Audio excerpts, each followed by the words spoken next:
যেই রাজনীতির সুবাতাস আমরা বাংলাদেশের সংসদ থেকে শুরু করে গ্রামগঞ্জে উদযাপন করছিলাম, আমরা ভেবেছিলাম বাংলাদেশের ইতিহাসে ফ্যাসিবাদ আর ফিরে আসবে না।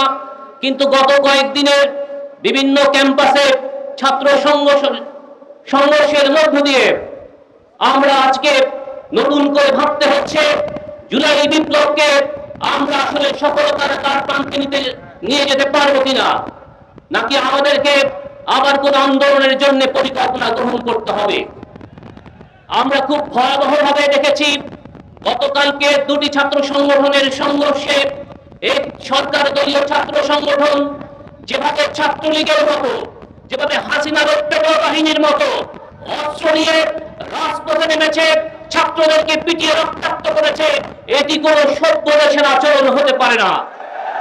তাই আমরা স্পষ্ট করে বলতে চাই, আমরা ন্যায়ের পক্ষে থাকবো, আমরা আদর্শের পক্ষে থাকবো। যারা ন্যায়কে পরাজিত করবার জন্য সর্বশক্তি দিয়ে মাঠে নামবেন, তাদেরকে আমরা কোন অংশে ছাড় দেব না।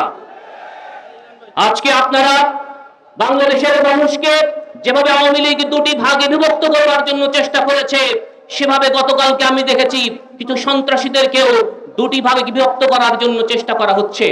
আমরা বলবো, আমাদের স্বাধীনতার মহান স্বাধীনতা সংগ্রামের সাম্য মানবিক মর্যাদা এবং সামাজিক সুবিচারের যে বাংলাদেশ প্রতিষ্ঠার কথা বলা হয়েছিল, সেই প্রতিষ্ঠা করবার জন্য আমরা ঐক্যবদ্ধভাবে কাজ করে যাচ্ছি। তাই আজকে এই জুলাইয়ের সমাবেশ থেকে বলতে চাই, অনতিবিলম্বে বাংলাদেশের সর্বস্তর থেকে সকল চাঁদাবাজ সন্ত্রাসীদেরকে গ্রেফতার করুন। জুলাইয়ের চেতনায়, জুলাইয়ের আকাঙ্ক্ষায় জুলাই সনদ বাস্তবায়ন করুন। আমরা চারজন ছেলে একটা মিছিল শুরু করলাম কারফিউ ভাঙার জন্য, এবং মিছিলটা যারা দেখছে তারা বলছে, বাবারে সরে যাও, তোমাদের গুলি করে ফেলবে। এবং মিছিলে যাওয়ার আগে আমি জাকবার যে সঙ্গী সাথীরা আমার সাথে ছিল, আমি বললাম, তোমাদের মনে যদি ডাক দেয় যে আমি শহীদ হয়ে যেতে পারবো, তাহলে আসো, আর নাহলে তোমরা থাকো, কারণ পরবর্তীতে আমরা মরে গেলেও তোমাদের মিছিল করতে হবে। চারজন মিলে হাজির হয়ে গেলাম মিছিলে, এবং স্লোগান দিতে দিতে প্রেস ক্লাব চত্বর মাতাম করে ফেললাম। চারটা মানুষ, গোপন বিদারী স্লোগান। আর সেদিন শেখ হাসিনার ভাইয়ের শেখ কামালের ৭৫তম জন্মবার্ষিকী ছিল। কি খানা রানা পিনার আয়োজন করা হয়েছে! আল্লাহর মায়ের দুনিয়ার বাইর, পাপ তার বাপকেও ছাড়ে না। শেখ হাসিনা ১ লোকটা ১৫ ভাত মুখে দিয়ে যেতে পারেন নাই। আমার মৃত্যুর মালিক আল্লাহ, আমার জন্মের মালিক আল্লাহ, আমার রিজিকের মালিক আল্লাহ।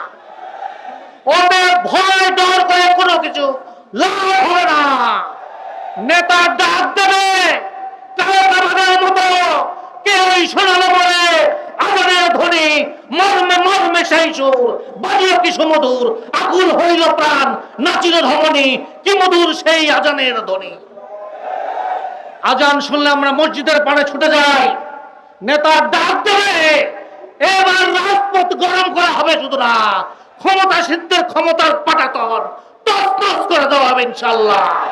আমাদেরকে যে জুলুম অত্যাচার সহ্য করতে হয়েছে ৭০ বছর, আমাদের আবুল মজলিস হাজার শতবার মামলার শিকার হয়ে প্রায় ৩.৫ বছর জুলুম খেতে হয়েছে।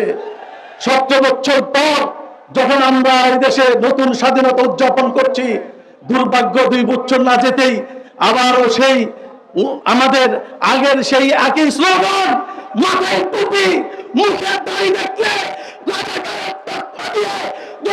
আমাদেরকে অবস্থা যদি বেগতি করতে হয়, আমাদেরকে দমাতে হয়,